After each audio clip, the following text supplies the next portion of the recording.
Okay. Good morning mga idol. Sobrang init ang panahon. Kahit dito sa bundok. Grabe. Ayan yung aking dala-dala. Si Boy. Ang mistiso kong labuyo. Ayan mga idol. Parang ayaw ng lahat nila ako mga labuyo. Tanghali na ako pumunta. Sobrang init. Ito nga mga idol. May electric pan tayong maliit. Sobra talagang init mga idol. Grabe. Walang kahangin-hangin oh.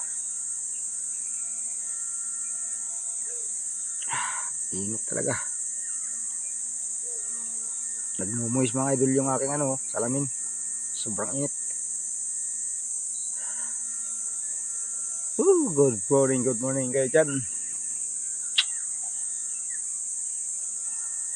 Alay. Lahat pa nasagot na labuyo. Dito ako sa lupa ng pinsan na asawa ko. Dito ulit, kwentuhan.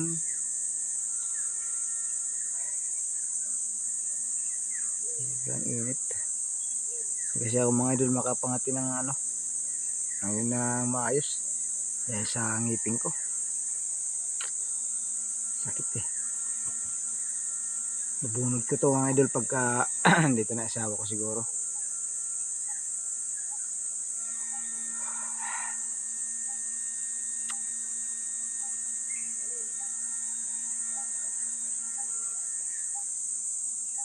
Wala kahangin-hangin oh. Sobrang init talaga.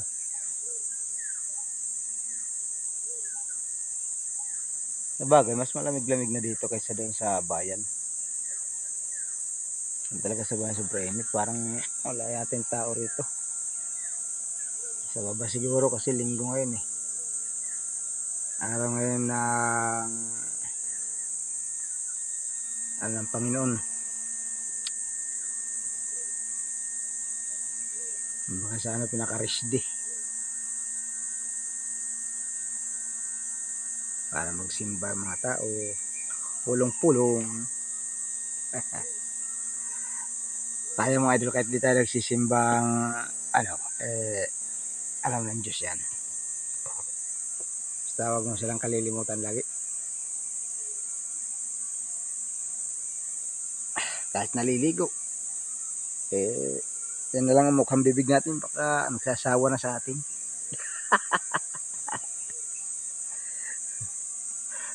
Pero hindi magsasawa yan.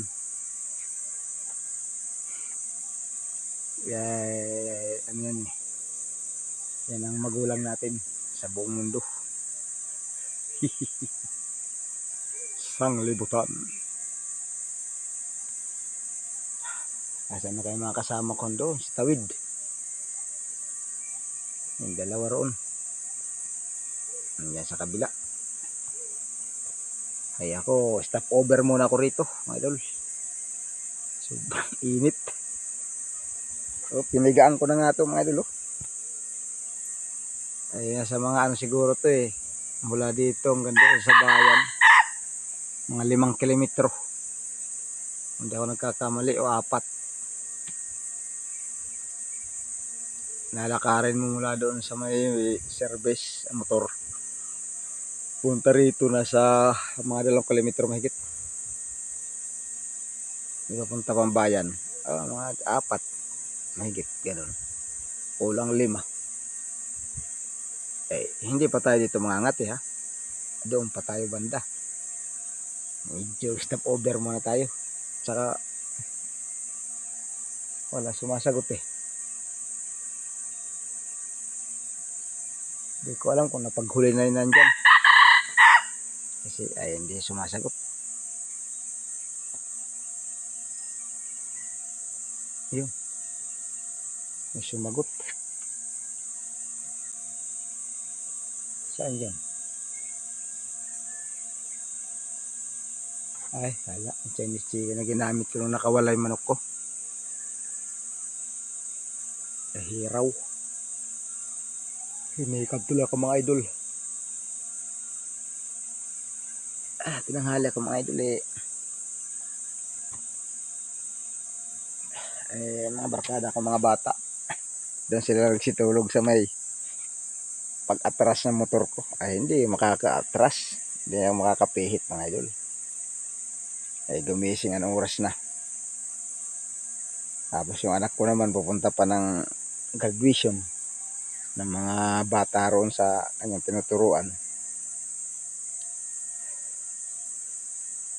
Hala kahit linggo mayroon silang ano ngayon, parang practice ng graduation. Kaya tinanghali talaga ako mga idol.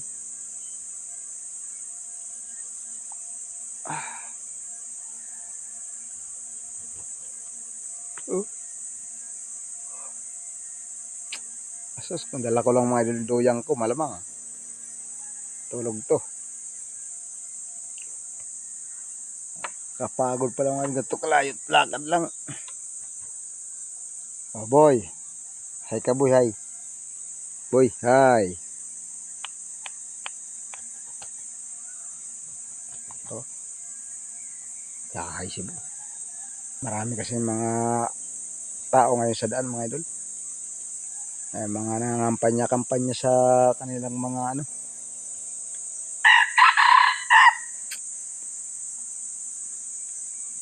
Malapit na kasi yung butuhan.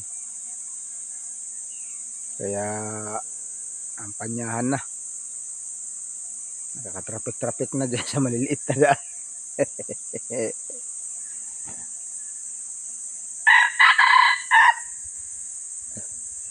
Paligsahan na sa kanilang mga manok. Sa mga idol, kung sino manalo, siyempre, yan, susuportahan natin.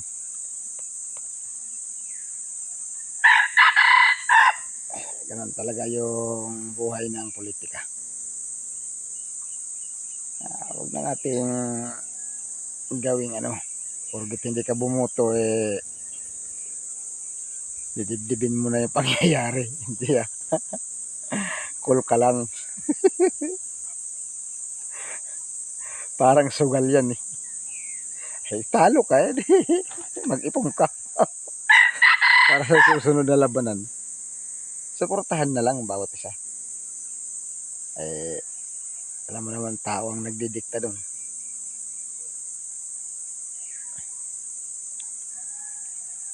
Yan talagang buhay. Katulad sa atin na dito lang tayo sa bundok. Sa bundok, sa dagat, wala tayo. Mayroon man tayong politika na kinakampihan. Siyempre, yung ating kumbaga sa ating napupusuan. Talagang ngayon ganun lang tayo. Pero kung matatalo, huwag natin masyadong dibdibin. Kung mananalo naman, ay di masaya tayo. Dahil nakuha yung ating gusto na siya manalo.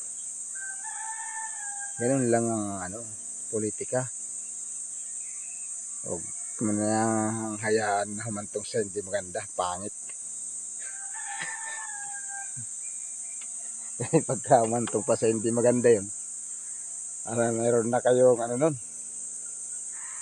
meron na kayong balak. Kailangan maglingkod lang tayo ng parehas. Kaya kayong mga butante, sinong matatalo at sinong mananalo, tanggapin natin para hindi magulo. Huwag na yung bangayan na magaling siya, magaling yun. Pangit yun.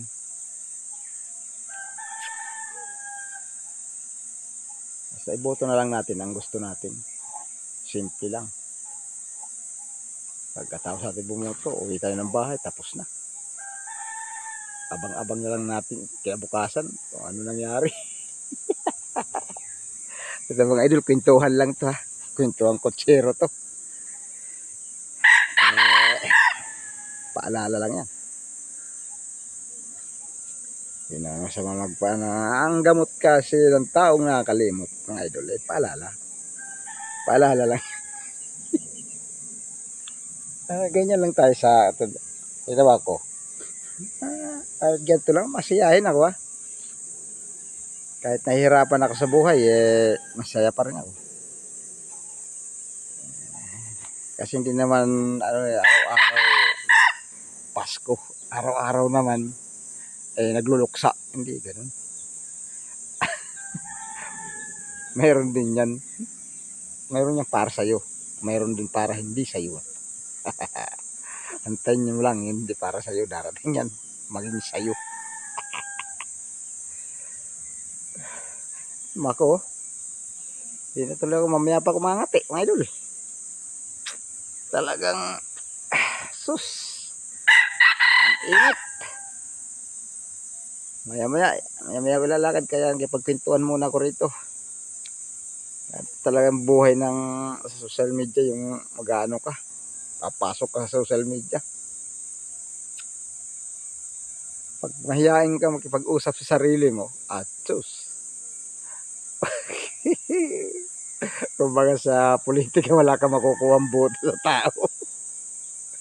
Kaya kailangan maging masipag ka rin magkakwento ng mga buhay. Mga ano lang, mga kapupulutan ng aral ba. Ala, mga idol, medyo napapahaba na yung pagmarites ko.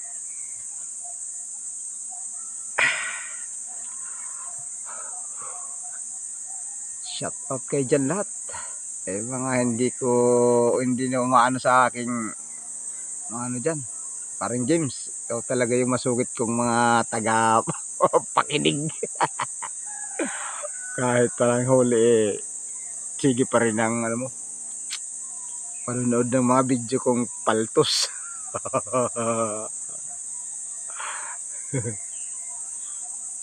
Hayaan mo lang. Pero ito susunod na tag-araw pipilitin natin ng medyo mag-umpisa ng maaga. Nag-umpisa na kasi tayo yung mga idol ano na. Kumbaga sa ano lalamunan gas-gas na lalamunan natin bago tayo uminom. Kaya wala na, nagsara na. Wala na rin yung labuyo. Maiilap na pagka kinasahan mo. Diyos mio. Nagtatatakbo. Sige, hanggang dito lang mga idol. Good morning sa inyong lahat dyan.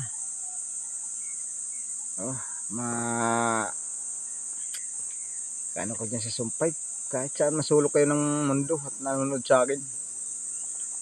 Nakikinig sa aking mga marites at saka walang huli kong pangangati. Bagay, hindi lang naman yan doon tayo kailangan wag nag-video. Nagawa-gawa ka ng video. Kaya kwento ng buhay ganun. Yung mga nangyayari kapaligiran, huwag mo lang masyadong baka may magalit sa iyo lalo naluko na. Ano lang. Masyado sasagasaan sila. Masyado na mahaba ito. Isang oras na yata ito mga idol. Maraming salamat at paghahanap pa tayo ng ating kakatin. Okay mga idol, good morning sa inyo lahat dyan. Thank you very much.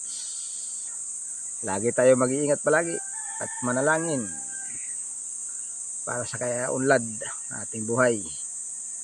Salamat, maraming salamat panonood. Oy, mga taga-Samar dyan. Andito na naman ang kapwa niyong waray na si Robert Zero. Kikita-kita rin tayo dyan sa Samar.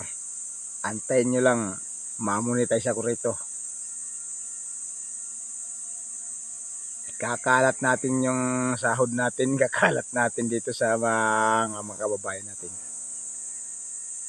Antayin nyo lang. Okay, God bless sa inyo lahat. Good morning. Babu.